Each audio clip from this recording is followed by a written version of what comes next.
So again, good evening. Thank you all for being here. My name is Amina Toller. I am your 4th Ward Council person here in Montclair Township.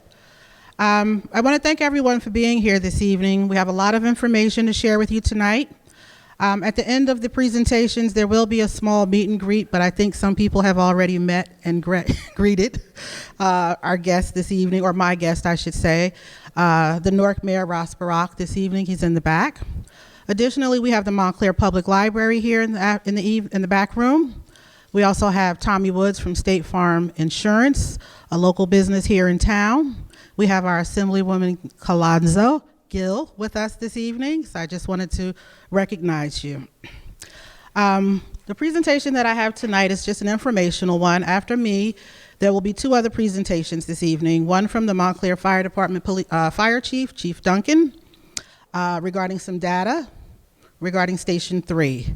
After Chief Duncan, he will have to leave because then we'll have a presentation done by the Fire Department Union. And as you know, the union and the chief really can't be in the same area, if you will. So I am going to ask everyone to please hold their questions until the end.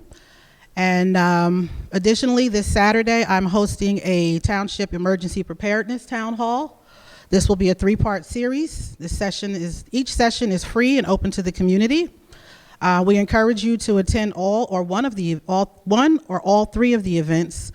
This is in collaboration with the Montclair Ambulance Unit and our Health Department. So this Saturday, 10 o'clock, we'll have refreshments at 9:30 at 205 Claremont Avenue. And we hope to see many people there, okay? Additionally, I'm also in the process of coordinating a discussion with some of our state legislators, our local congresswomen, regarding the potential effects of White House executive orders and the cuts to federal funding and staff on our local community.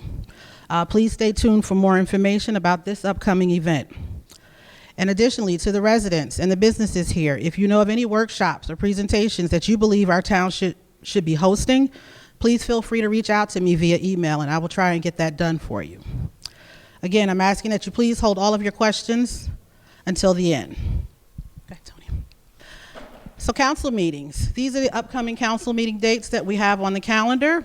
They go up until June 10th. Of course, we go until the end of the year, but I just wanted everyone to know about our next upcoming council meetings.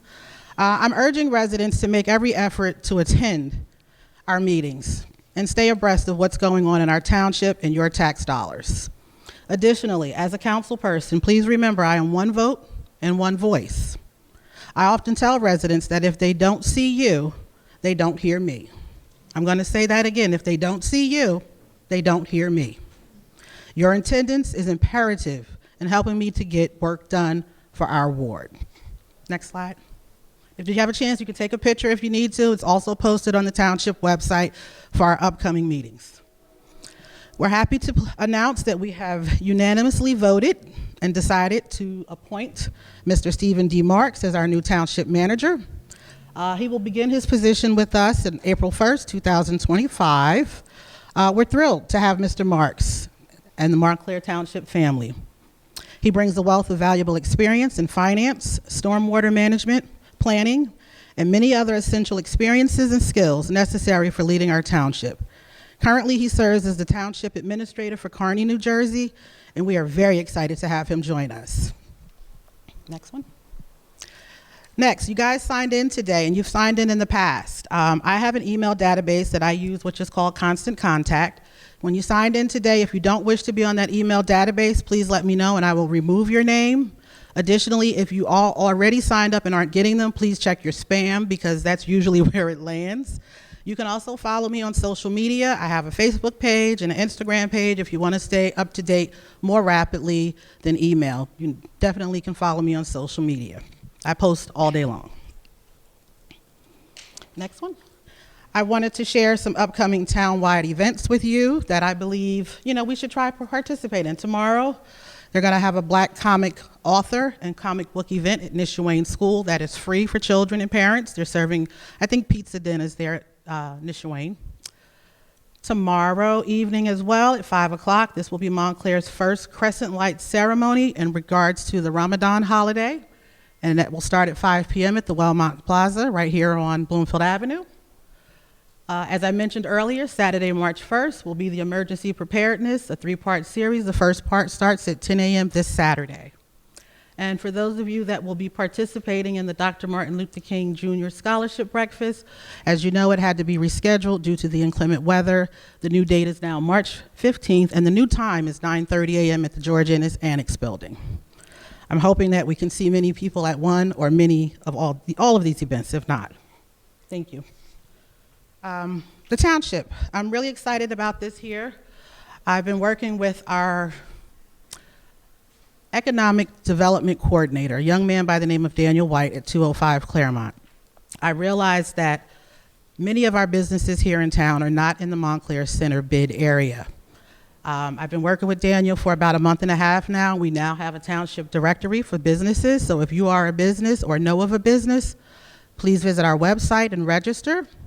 The purpose of this is just so that those businesses that are outside of the center bid, which does a fantastic job, okay, but every business isn't in the center bid, and we need to make sure that we keep our small businesses afloat, that people know that they're here. So we have a full directory.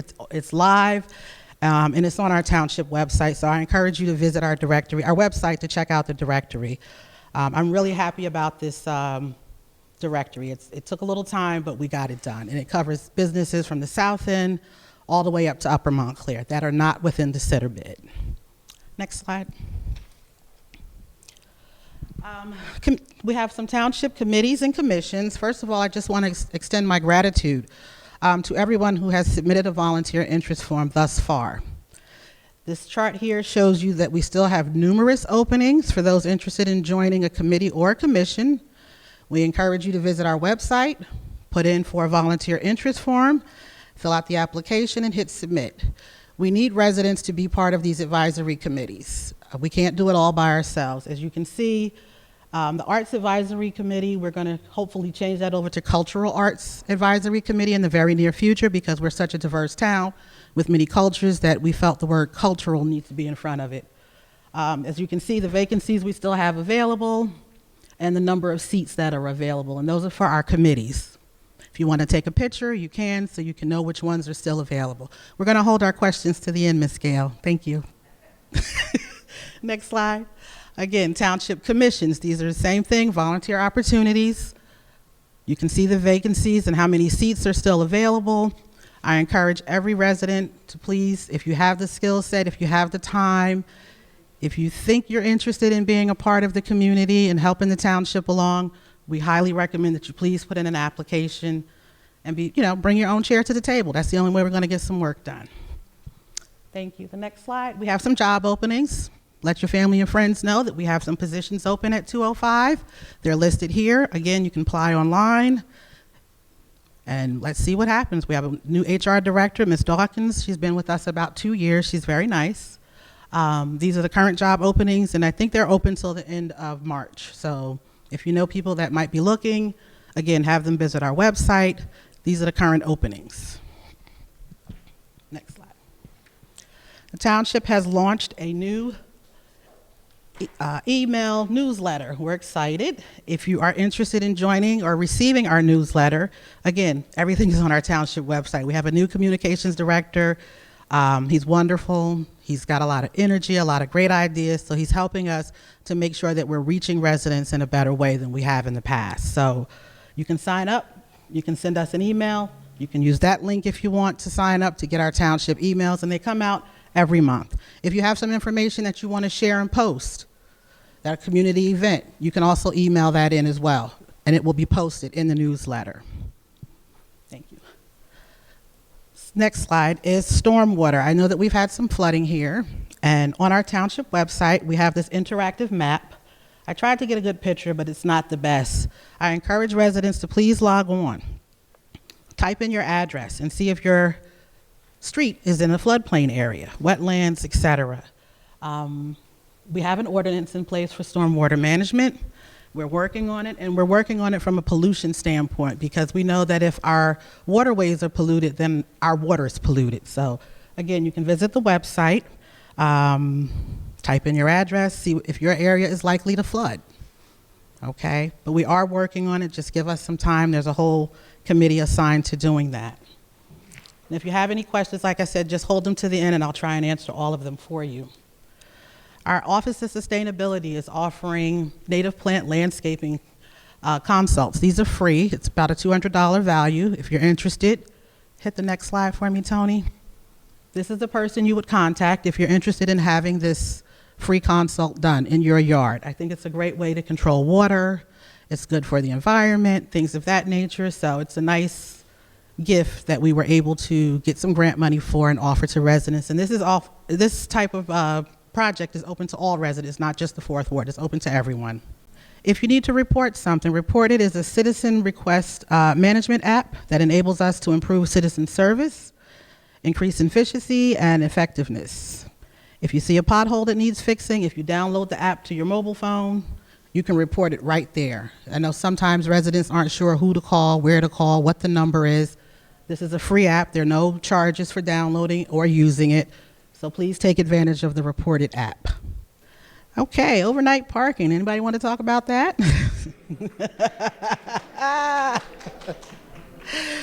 I just wanted to let residents know that we have an overnight parking subcommittee. I'm part of the subcommittee along with the 3rd Ward counselor, some staff members, and an engineer. We are feverishly working on trying to figure out how to make this work for everyone. What you see here is the streets in the 4th Ward that I called are relaxed. And the reason they're relaxed is because many of these streets don't have driveways, okay? This is a temporary relax because we are looking for a solution that not just fits the 4th Ward, but the entire township. What we're doing is gathering data, and we are trying to figure out the best way to see if we need to do this overnight parking issue by ward on certain streets, or if it's just going to be one big overnight parking for the township.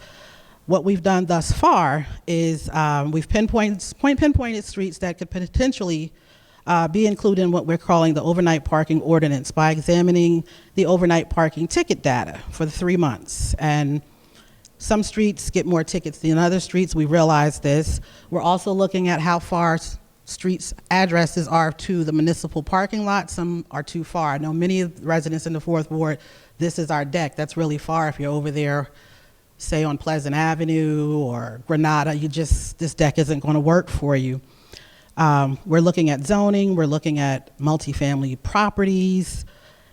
We're compiling a spreadsheet to see exactly who would benefit from an overnight parking permit. Not everyone will, because people have driveways. Some people are closer to the municipal deck. So we're asking that you just be patient with us. If you feel that you live on a street currently right now that's getting a lot of tickets, or you yourself are getting a lot of tickets, please email me and I will see if I can get that street laxed for you temporarily until we find a solution. I like to share project updates with residents, and the 4th Ward has a couple of projects up, if you will, on the township website. They're either in front of the zoning board, the planning board, or the historic preservation committee, or the development review. As you can see, these are 3 projects specifically in the 4th Ward that are on our website. And I'm encouraging people to always visit our website and click on zoning board, click on planning board, just so you can see what applications are there and what's being proposed in your neighborhood. So this project here is what's supposed to happen here at 10 Hartley Street. Currently, it's in front of the planning board. That's what PB means. If you love it, great. If you don't, visit a planning board meeting. You're all welcome to have a say in public session there. They have a public portion where you can speak in comments. The next project is 150 High Street. Again, this one is in front of the planning board. As you can see, they're looking to change 1 lot to 2. Again, I urge residents to, click on our website periodically and just click around and see what you find. Know when the dates are, know when the meetings are happening. And again, any planning board meeting, any zoning board meeting, development review committee meeting, historic preservation committee meeting has a public portion where residents can speak. So this is what is proposed for High Street at the moment. 1216 Pleasant Avenue is in front of the historic preservation committee. That's going to be a multiple unit if it goes through, if it's approved. Again, if you live in the area, if you like it, great. If you don't, you are entitled to attend a meeting and have a say. Again, I'm just letting residents know what's going on in the fourth ward with new projects in our neighborhood. Next slide, Tony. 399 Orange Road. That's going to be a pocket park. Everyone knows where the South End Pyramid is, or the gas station used to be. It's going to be a pocket park. The work there is scheduled to begin around August 2025. Please note, I will have a community meeting in April, and I'm asking every resident to please come out to that April meeting, because at that point, that's where we're going to talk about the work that has to get done. I want residents to share their thoughts on the design concept and also get a good feeling of how long the project will take. I know late August is really not a good time to start a project because school starts in September. We'll have buses on the road, etc. I've been talking with our township planner, Ms. Talley. She wanted to have the community meeting in July. I did not want to do it then because it's summertime, people will be away. So we're gonna have something in April, so I'm just asking everybody to kind of keep an eye out for that email. And the pocket park will be all green space, no development there. We will be talking about the design features and some other good things, if it's gonna be any sculptures there, what type of trees we would like to see there. So again, please keep April free. I don't have the date yet, but when I do, I will send out an email. Next slide, Nishawane Park. There's been some discussion about Nishawane Park with the last administration. If you don't know that there is a Facebook group you can follow, Nishawane Park. This project is being done by Green Acres Grant. At the moment, we have not submitted our bid specifications to the Green Acres for review or approval. Along with our department head who is in charge of DCS, we have to get some additional pricing in because I'm a firm believer that the poured plastic that comes with the project, I'd like to see a different material used, which would cost a little more money. It's called corking, so we have to work those numbers out because with Green Acres money, they give you a set amount of money and you're supposed to stay within that budget. That budget means poured plastic. I don't believe the poured plastic is a good thing for the kids to be on. It's a heat island, so I'm asking for corking to be installed, but we have to work out those numbers first. I really don't want to go way over budget because that's your tax money. But when this gets submitted and we have the approval, again, I will let residents know so we can have another meeting on another park to have a say. I'm a firm believer in bringing the community out to have a say on projects that are happening where you live. Next slide, Tony. I wanted to give an update on our community development block grant funding. We get this money every year. Montclair Township, we participate in this through the Essex County Consortium. We receive about $300,000 annually.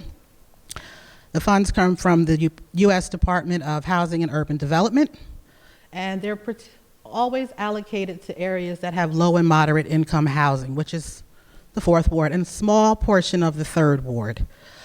This year, 40% of the funding went to local nonprofits, 60% went to improvements for the fourth ward. Now, what does that mean? The fourth ward that has the areas that have the most low and moderate income housing are the areas that are eligible for improvements.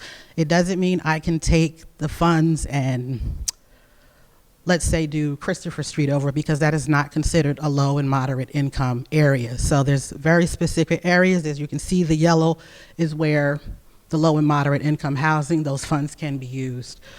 The mayor, myself, and the planner, we had a meeting with the county about 2 weeks ago, and we're making sure that for 2026, because this current year's funding is kind of already spent, if you will, that we change the percentage rate. We would like to give nonprofits, say, 20% and keep 80% for improvements in the fourth ward. We know that we need some lighting on certain streets, some other things that can happen with that funding.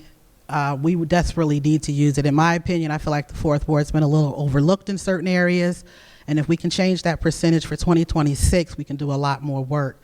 Right now, we're looking at doing a Maple Avenue streetscape with some additional lighting. I told the planner I personally didn't think we need any more lights on Maple Avenue, but perhaps Elmwood Avenue and Lexington Avenue could use some lights. Maybe even Miller Street or Mission Street could use some additional lighting. And I didn't want to go over budget because the streetscape Maple Avenue was about $445,000, and for 25 lights, I just don't think that makes good use of the money there. But I'm welcome to any feedback. If you guys have any ideas or suggestions, you can find this map on the township website. You can see exactly what streets are eligible. I'm trying to get some lights over on the Pleasant Avenue, Pleasant Way area because residents there did ask for some lighting, so I would like to try to illuminate back there as well. So I just wanted to let you know that this is pretty much set for this year, if you will, as far as how the percentage of the funding goes. But for next year, I'm trying to change that percentage so that more money goes into repairs and less to nonprofits. Not that we don't enjoy and care about our nonprofits, but we have to get some real work done in the 4th Ward. Lackawanna. I don't have a real update at the moment. I know we're all looking for a supermarket. There's been no real, I don't want to say activity, but discussion. There's no new update that I could share at the moment. The project still has some lawsuits against it or the developer. We haven't had any pilot discussions yet with the developer, and we're still waiting for financials to come in from the developer. So I'm sorry that I don't have a better update about when and if a supermarket is coming for us, but I just wanted to keep you informed. Okay. Station 3, as I mentioned to you earlier, we're going to hear from our fire chief, and we're going to hear from the union president. The reason I know this station has been closed for 598 days is because on February 11th, one of the union gentlemen stated it was closed for 500 and something days, so I just did the math, and as of today, it's 598 days. This fire station was closed to do renovations. About $350,000 has been spent. Roughly about $600 to $1 million is needed. That's a guesstimate. That's not an estimate. You'll hear from the fire chief as well with some data. And again, the union, John Fierro, will speak with us as well about Station 3. I'm a big supporter of this being open. I think we need this firehouse open. We have a school down the street. Look, it's about the residents. This isn't about the firemen. This is about the residents and the safety. So I just wanted to share that. I don't want to go into too much detail because we have 2 experts in the room that will share with you later. Essex County is now offering a Safe Streets for All. They're asking residents to please log on. There's a community meeting on Zoom if you're interested in participating. They're coming up with an action plan to reduce roadway fatalities and serious injuries while enhancing safety, mobility, and quality of life for all users. Again, this is through the county. I just wanted to share it so you're all aware. You can visit the county's website. If you want to participate in that Zoom, you can. You just register at Essex County Safe Streets. Thank you. Vision Zero. Vision Zero has been working pretty hard, so I'm going to give them a little clap for that. And from their website, these are some of the things proposed for 2025. I know that many residents have called in or emailed the council regarding pedestrian safety, accidents, things of that nature. This is what's proposed for pedestrian safety infrastructure. These are some of the delineators that are going to be added for deployment at the following locations. There are a few locations here listed. Don't turn it yet, Tony. So I just want everybody to take a minute so they can see the streets that are being identified. I don't know if Vision Zero is looking for more volunteers or input, but these are the streets that they're going to work on this year. You can turn the slide now. This slide talks about the things to be ordered for 2025 to place on these streets. They haven't been ordered yet, but they're coming. So again, I just wanted residents to know Vision Zero is working. I believe that they have a website that you can visit. There might be some information. There is some information on our township website if you have any questions about Vision Zero and what the plans are going forward. So I just wanted to share that. We have the Montclair Public Library in the back. They want to have a few words with us, but they will speak with us after the fire chief. I don't have anything else at this moment. I know that some people have some questions. I'm going to ask the chief to go next, and then I will take questions. Is that okay? All right. You can come on up, Chief Duncan. Thank you so much.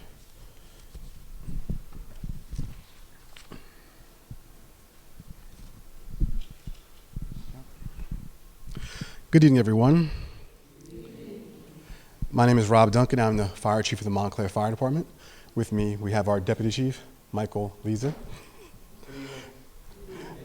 We've been asked by Councilor Toller to provide the same presentation to the 4th Ward that we provided to the full council a couple of weeks ago. The presentation is just a quick PowerPoint about, the status of Station 3. We'll go through the PowerPoint very quickly. It starts off with the basics. We don't know where everyone's fire knowledge is at, so we start with the very basics, and then we'll go right into the need for Station 3. And if we have any questions, we can ask them afterwards.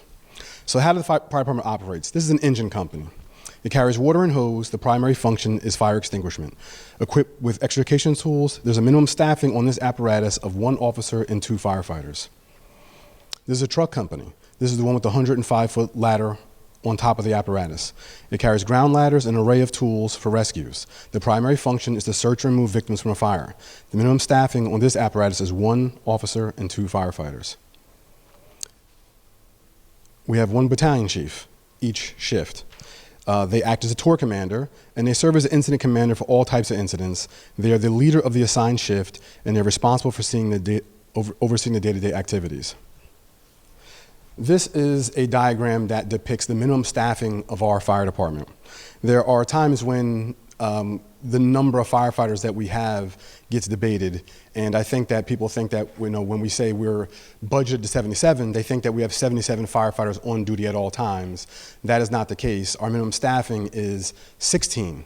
So if we have a fire right now, you will have 16 firefighters responding to that call immediately. They're broken up over 4 shifts. So case in point, shift 3 is working today. So if you look in the yellow, Battalion Chief 3 and all those members that are assigned to that shift, those are the ones that are on duty today. And tomorrow, shift 4 will be working. We have our fire stations. This is fire headquarters, where we are right now, 1 Pine Street. At this location right now is Engine 1, Truck 1, and Battalion Chief. This is Station 2. The address is 588 Valley Road. At that location, we have Engine 2 and Truck 2. This is Station 3, our address 151 Harrison Avenue.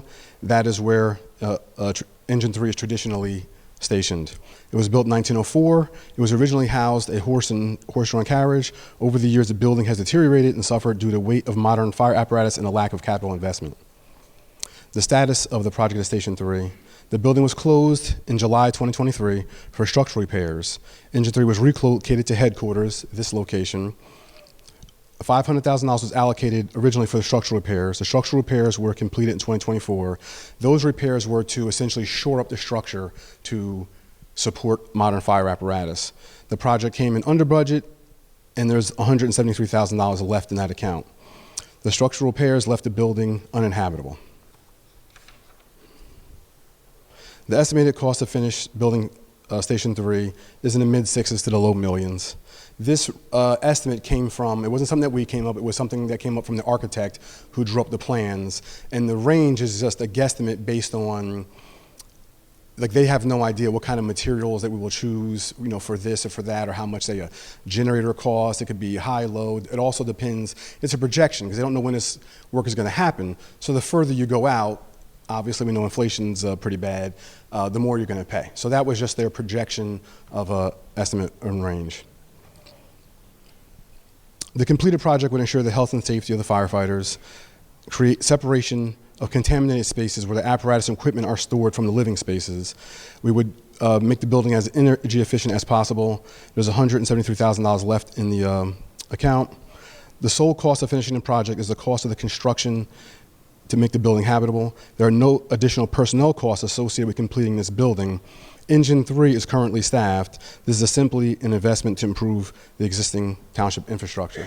So the personnel is still here. It's not like we're going to, fix the building and hire more firefighters to put there. All those firefighters, they exist. They're just riding out of this location instead of riding out of Station 3. So once the building will be repaired, they would just go to work at Station 3 instead of coming to work here. The NFPA and ISO, this is the National Fire Protection Agency, they state that the first engine must be on scene within 4 minutes. The Insurance Service Office guidelines state that engine companies should be located no more than 1.5 miles from its first due response district. 3 separate operational studies were conducted in 1982, 89, and 2006. The fire department facilities were one of the areas that were evaluated. A quote from one of the reports is, "An important measure of the level of fire protection provided is the maximum response distance to the most remote locations in a community." The need for a new fire headquarters was identified. The 2 earlier studies proposed that Truck 1 and Engine 3 be housed in a new facility optimally located in the south end of town. An alternate, less ideal location at Pine Street and Bloomfield Avenue was also identified.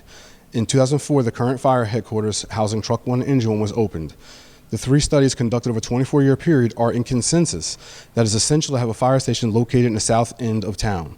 The ideal location for a new fire headquarters were not feasible. The current location of fire headquarters resulted in the need to keep Station 3 operating for the safety of the residents of the 3rd and 4th wards. So this is just a sampling of responses. Now, these responses were to report of working fires. We looked at reports of working fires because the firefighters, we respond differently to whatever is being reported. If it's a car lockout, we're not going to respond in the same manner that we would if it was a report of a working fire. So that's why this is just a sampling of calls all throughout different areas of the 3rd and 4th wards. And there's an average difference of approximately 2 minutes in terms of Engine 3 being located at Station 3 and the next due apparatus responding after them. This is a map that shows Engine 3's primary response area. So there's a red line, everything to the left of the red line, the shaded area. That is the area that Engine 3, that's their response district. So we have bell alarms where multiple rigs respond. We have still alarms where one apparatus will respond. So if it's a still alarm, this is the area that Engine 3 responds to, but it's also the area that we would expect Engine 3 to arrive early at a fire scene. Station 3 provides expedited access to the 3rd and 4th wards as well as the estate section. Larger homes have deep setbacks which create unique, time-consuming challenges that will negatively impact firefighting outcomes. A rapid response is essential to mitigate these factors. The golden hour, everyone's heard of that. If someone's injured, that first hour of that injury, no matter what it is, if it's an injury from a fire, car accident, whatever it may be, getting that help to mitigate that situation as quickly as possible is, what's most valuable to that, patient. We only have seconds. The most important factor in the outcome of an emergency is time. A fire can double in size and intensity every 30 to 60 seconds. If an occupant of a building on fire may have as little as 3 minutes to escape, according to UL. Modern furniture and furnishings burn much hotter and give off more toxic gases than they did 30, 50 years ago, when an occupant had up to 17 minutes.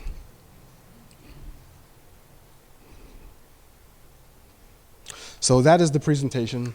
It's just a quick synopsis of Station 3 and why we believe it's needed. Are there any questions? If you have any questions, why don't you just line up here quickly? If you have any questions for the fire chief, if not, go on to the next portion of our presentation. Questions? Thank you very much.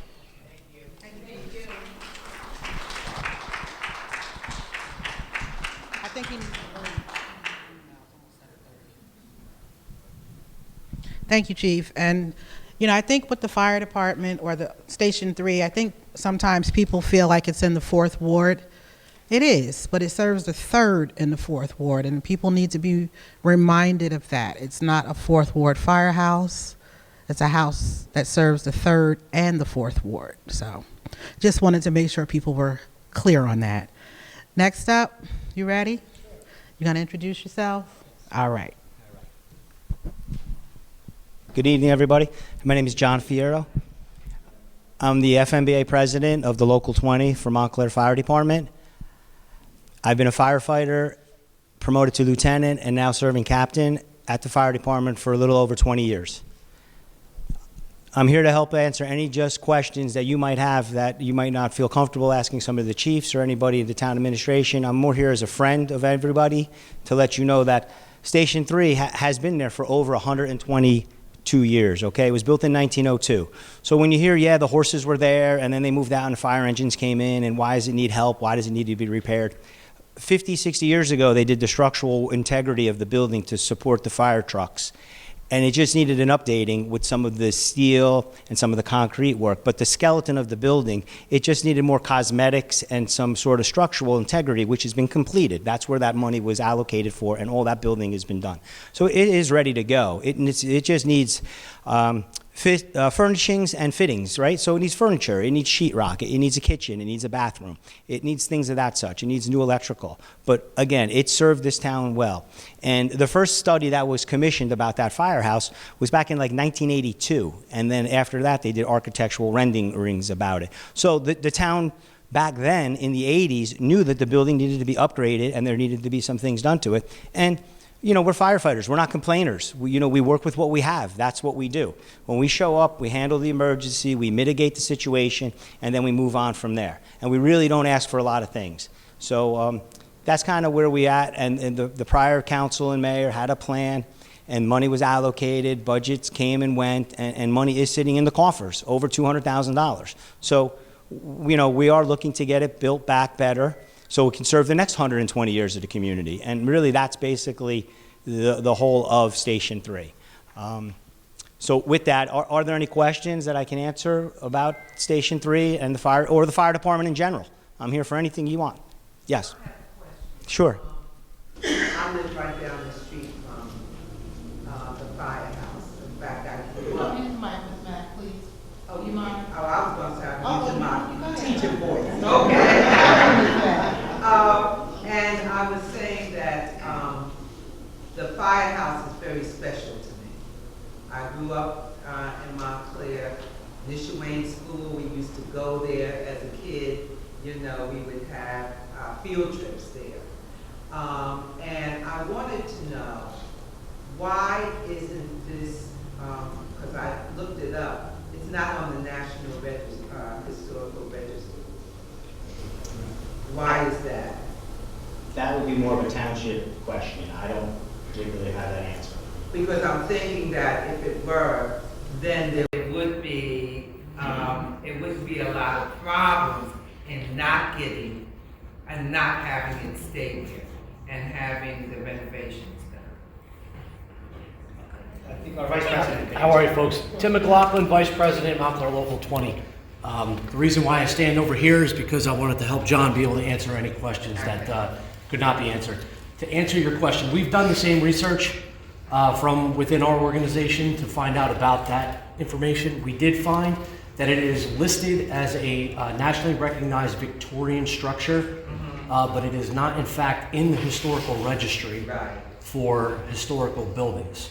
That is a designation that is set aside for other things, and it's also something that has to be requested, it has to be bidded on, it has to be voted on, and it's a lengthy process. But as of right now, we're in possession of a certificate that used to be in the second floor kitchen at that firehouse, designating that building as a historically significant Victorian structure.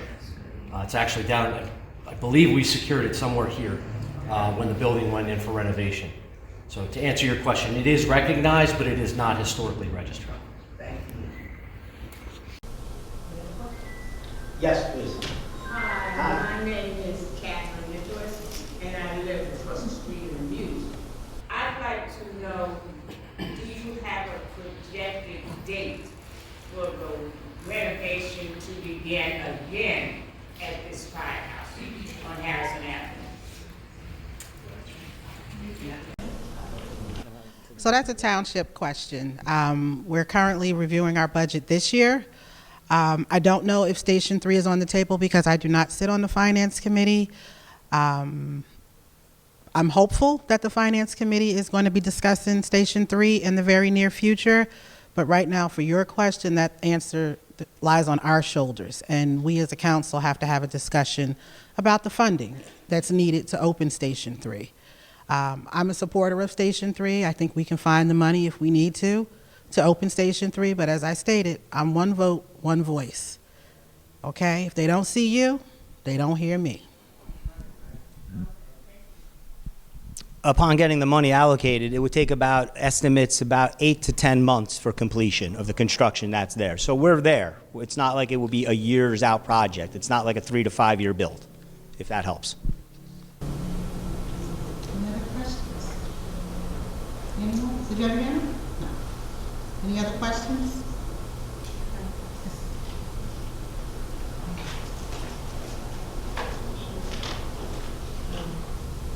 Thank you. This unfortunately is another township question. If the mic's not on. I guess I'm not really clear on. Thank you. Township question, sorry. I'm not really clear on how much is actually required to repair that building and make it operational. If I recall from the presentation, there was about like $350,000 that was spent at one point. When and why that was spent, if the building is, non-operable, I wasn't really clear about. I've seen it looks like up to $1 million estimated for repairs, $200,000 in some fund. Could we just get some sense of how much is actually required to repair the building and how much is available?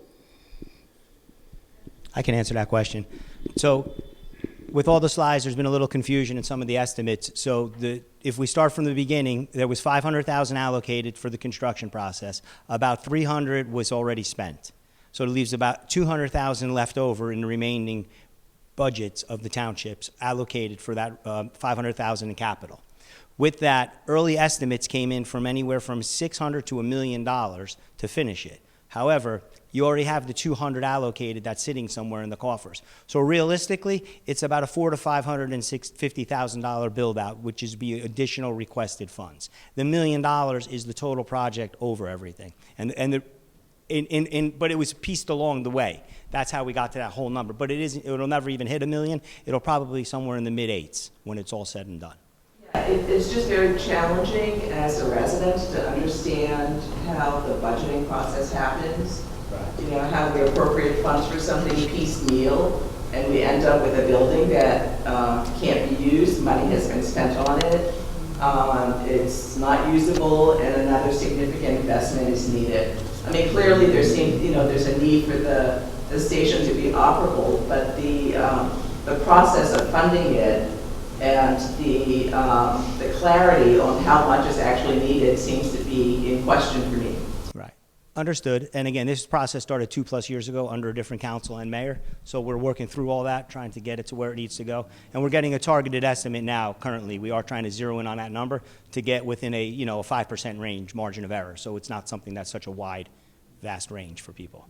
And if I could just say another township question or comment.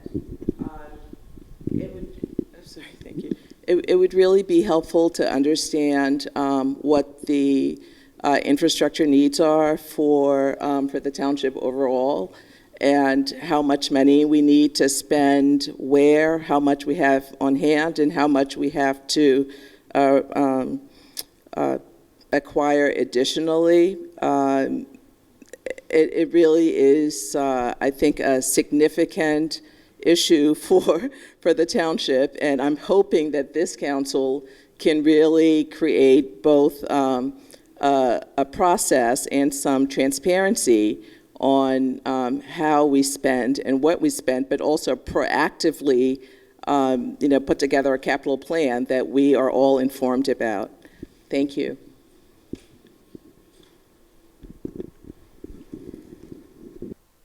Any other questions? As far as the facilities and infrastructure, I serve on that committee with our at-large counselor who's here with us this evening, Counselor Loftman. We do have many capital projects that need repairs, the Clary Anderson Arena, the Firehouse. I don't sit on the finance committee, but I know that they're working desperately, if you will, because we just don't have the money that's needed to repair and do everything that's needed in this township. So I don't want to say it's a hierarchy picking thing to determine who goes next, but we have to really crunch some numbers. So I have complete faith in our finance committee that they're going to come up with a good number and solution. I think we're going to introduce our budget in March, at the March meeting. So everyone should be able to attend that one at 2:05. Yes, Donnie? Sure. Yeah, we can hear you. Okay. Maybe you can hear me now. I was a battalion chief of the fire department for 10 years. And one thing I haven't heard discussed is when I'm in the firehouse at headquarters in my car, and we're getting a call in an area that's closer, Ward 3 or Ward 4, it's closer to that firehouse. I'm depending on that first engine getting there and giving me what we call a size up to tell me if you have a fire or not. Sometimes you get a call over dispatch, depending on how it comes in. The way the dispatcher tells you, you can tell it's a fire because just about the anxiety in their voice. Sometimes you can't. You're not going to know anything until the first engine gets there. And I know that they talk about response time, but I know from my own personal experience, there's a difference of 3 to 5, 6 minutes sometimes with that engine 3 getting to something closer towards the West Orange or in the estate section or anywhere down there than it gets from headquarters. And I need to know that. I would have needed to know that as soon as possible, because that directs, then I can direct what's heading there and who to send back, who not, and the actual response time. That'll hurry up the rest of everybody else will just respond a little bit faster. So there's a lot more complexity to all of this. I know they keep talking about response time. When they built this firehouse here, Chief McLaughlin, we were trying to figure response time. So we were sending rigs from this area to different spots and trying to compare it to the old fire headquarters, just to figure out. Because then we had Glen Ridge to figure in. But there's a lot more complexity to it. I hear it at the council meetings, and everybody says, well, it's an extra probably a minute, 2 minutes, but it does make a difference. And if you're living in the third ward near there or the 4th ward near there, you should fight for it. That's right.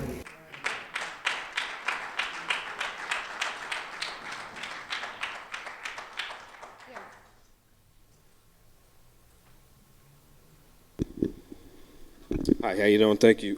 I did have a couple questions because I'm not 100% sure, and I don't think you may have the answers, you may not, because you weren't part of the council before, Ms. Toller. When you say you need $600 to $1 million to finish the repairs, does that include, is there anything else that needs to be done, right? So, for example, this was done piecemeal, and I'm not sure how we budget $500,000, but don't include the other stuff that we now need, right? So is this going to happen again? Is this a second piecemeal, or is there one after that? For example, does the roof need to be repaired? Does the apron need to be repaired? Is there anything outside the house that needs to be repaired? Plumbing outside, right? So that's the sort of stuff I'm trying to ask, right? So I know you mentioned, separate rooms and sheetrock and such, but is there anything else beyond that? That number encompasses all those things that you're speaking of. Okay. It would take care of the roof, the windows, it would take care of the interior stairs, the basement, anything and everything would be a one and done. So we would have this asset for the next 30 to 50 years. And one real thing I'd like to play off of, Chief DiGeronimo made a statement about is that the town has commissioned studies on what the needs of the public safety is for this township. And the last study for the fire department was done in 2006. So, I mean, we as a union implore the town to commission and have a study done for public safety, police, EMS, and fire.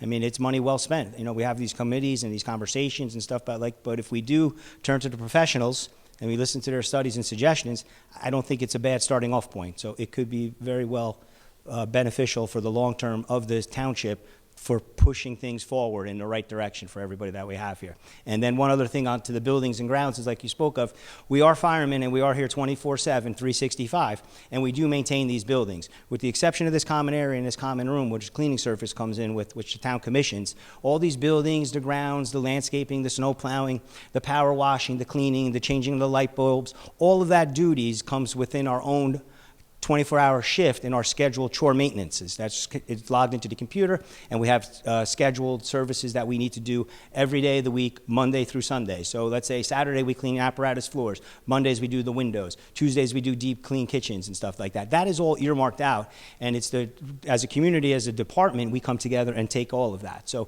when you buy us a fire truck or a pickup truck with a snowplow, we handle all that here. No parks and recs, no third-party vendors. Nobody comes in here to change light bulbs. Nobody comes to cut our grass. Nobody comes to do any of that. So you're getting these buildings basically maintained by us on what we're doing and holding these grounds. And we have a lot of guys that are in the trades. So if we got to fix an outlet, we put an outlet. If we got to fix a hose bib, we do a quick little plumbing job. And that's all part of what we do because, again, these are our homes, right? I've been here 20 years. 25% of that has been spent in these buildings, 13 of them on the south end. I've been transferred over to here because I am the captain on Engine 3, but that's 25% of 20 years. I haven't been home. I haven't been with my family. I don't see anybody.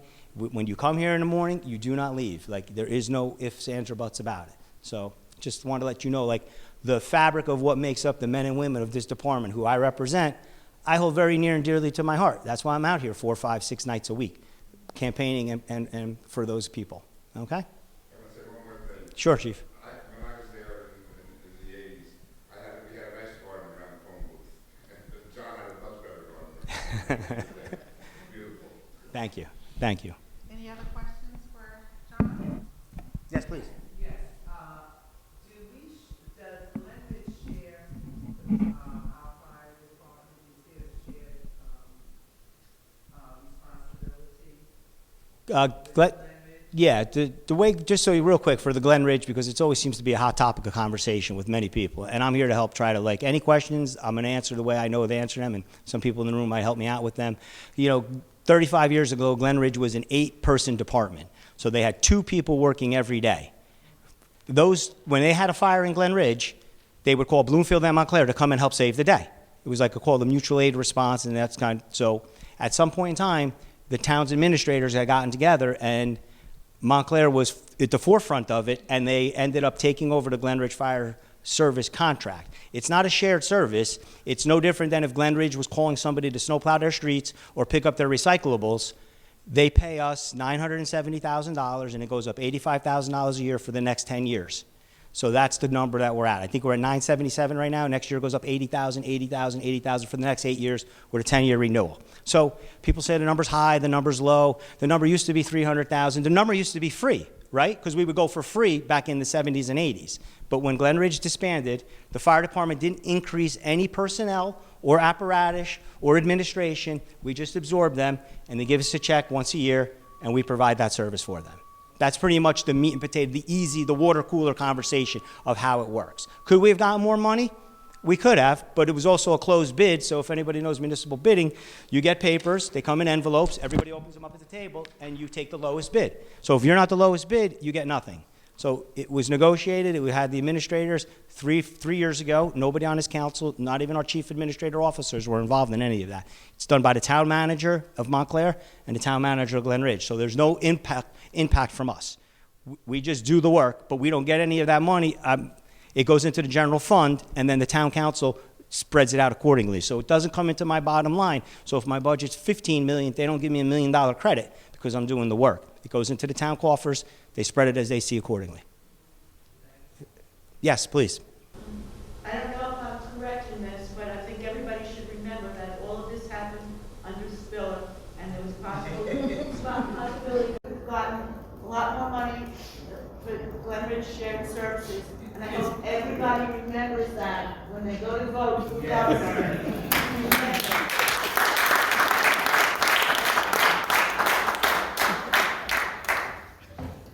Any other questions? I don't think anybody's voting for Spiller.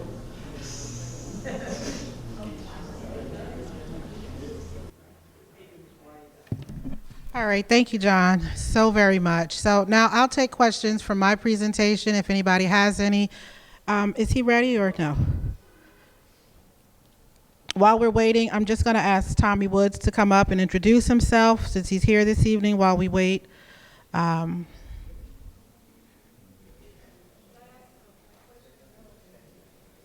again, when I do my community meetings, I always try to highlight a new business in town.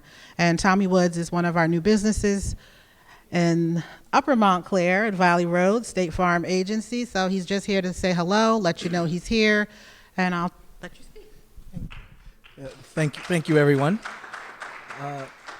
Thank you, Amina. I appreciate you greatly. I'm Tommy Woods from Tommy Woods State Farm. New business opened September 3rd in Montclair. I'm at 546 Valley Road. Really here to help educate people, not just on auto or home insurance, but really life insurance. You know, what can you do to leave a legacy for your family? Come in, see me anytime. I'm always available. I'm in the office from 9 a.m. to 5:30 p.m., but I look forward to continuing to meet and greet the community of Montclair, but really serving and educating the community of Montclair. Thank you, Amina. I just had a real quick question. So it actually relates back to the fire conversation, but since you're an insurance agent, Yes, right? that's a great question. The question is, how important is proximity of a firehouse to you as an insurer? That is a fantastic question, and it really does make a difference because it's really about getting there to not save possessions, not necessarily save property, but to save lives. So it is important that the proximity to a fire station is there. Then when it comes from a claim perspective, there's less damage. So when we go in and we need to repair, or we need to go ahead and look and take inventory, of what you have from a personal property perspective, you're probably going to have less of a loss. You're going to have less of a claim, and you're going to forego, your prices increasing from an insurance perspective. So it does matter, sir. Yeah, so in theory, your rates could change if that firehouse remains. It's certainly a possibility. It certainly could happen. Again, at least from my standpoint, and not necessarily the community or speaking for Amina or speaking for Montclair, but proximity to a fire station, it does matter. Thank you. Thank you. Any other questions? Oh, Lynn, you had another question for Tommy, or? Is State Farm, as this may be like too global of a question, giving money to Project 2025? That's a global question that I can't speak on. That's more for State Farm corporate, versus your local agent here. Okay. Yes, ma'am. Okay. Great. Any other questions before I go? I'm going to bring Ross up.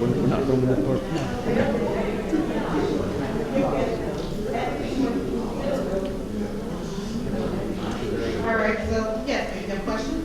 I have a question unrelated to anything we discussed, but about our ward. Just any update on Canterbury Park? Anything? As far as the neighbors? Yeah, or what just- do you know? I know that there was some money allocated to improve the park, and we had the material on the playground and whatnot. That was done a couple of years back, but nothing else. I will triple check for you if you don't mind sending me an email. That was prior to my tenure as a council person. I know that there was some work done at Canterbury. I'm not sure how much funding was spent and how much funding is left over, but I will get the answer for you if you shoot me an email. My business cards are on the table, and I'm very responsive, so I'll get right back to you. Yes, you have a question? Hi. Back a bit, it has to do with the ticketing, the Yes. parking. Yes. And I'm very curious because I don't understand the relationship of the county road, Elm Street, as compared to the Montclair road. Because when you need like assistance, you say, there's something happening on Elm Street, for instance, you're told that it's a county road and they can't do this, they can't do that. However, and contact the county, you can't contact Montclair, that's what I was told. For parking? No, I'm talking about for other things that happen on a county road. But I want to know what the relationship is between Montclair police can ticket.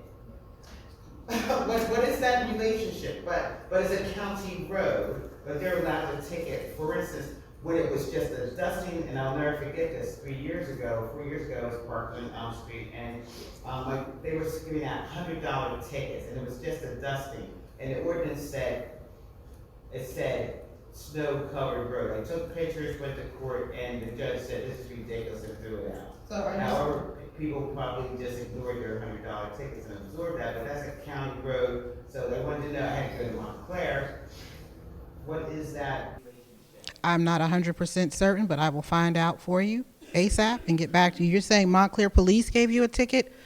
Not the county?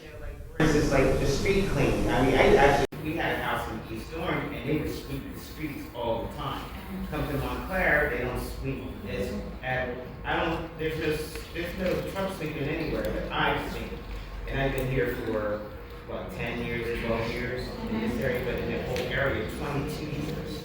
So I just want to know these are things that have been circling in my head for a while. I have an opportunity tonight to ask that question. Sweeping the streets to keep them clean.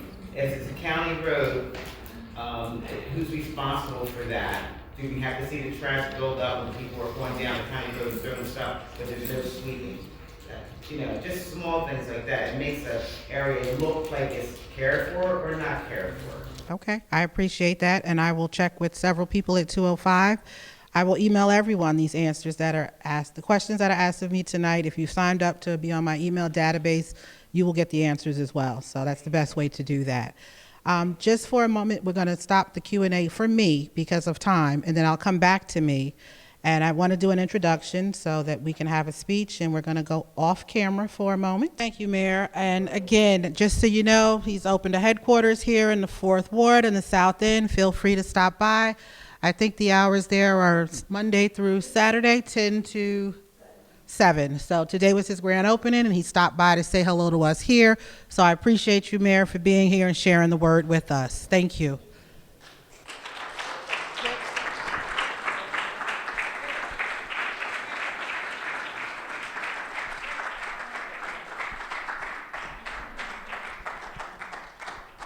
Just 1 second before you guys go, if you don't mind. I know Ross brought the house down, but I wanted to share one last thing with everyone. Just want to let you know that we passed what we called a resolution called Skip the Stuff. It was passed in December, so if you're going out to get food from these local restaurants, you have to now request the plastic forks and things. They don't give them to you. We're trying to save our environment. We're copying what other cities and places are doing, like New York and Maplewood. So if you don't get a fork and you don't get your soy sauce, don't be angry. We've passed a resolution. If you need it, you must ask for it. They won't just give it to you. Again, if you have other questions, I don't want to keep you guys too late. Email me if you have any questions from tonight's presentation. And again, when I respond back, you will all get the email. Thank you all for being here. And don't forget, February 28th, they're saying you're supposed to boycott. That's totally up to you. I plan to do so. So thank you all for being here, and have a good night.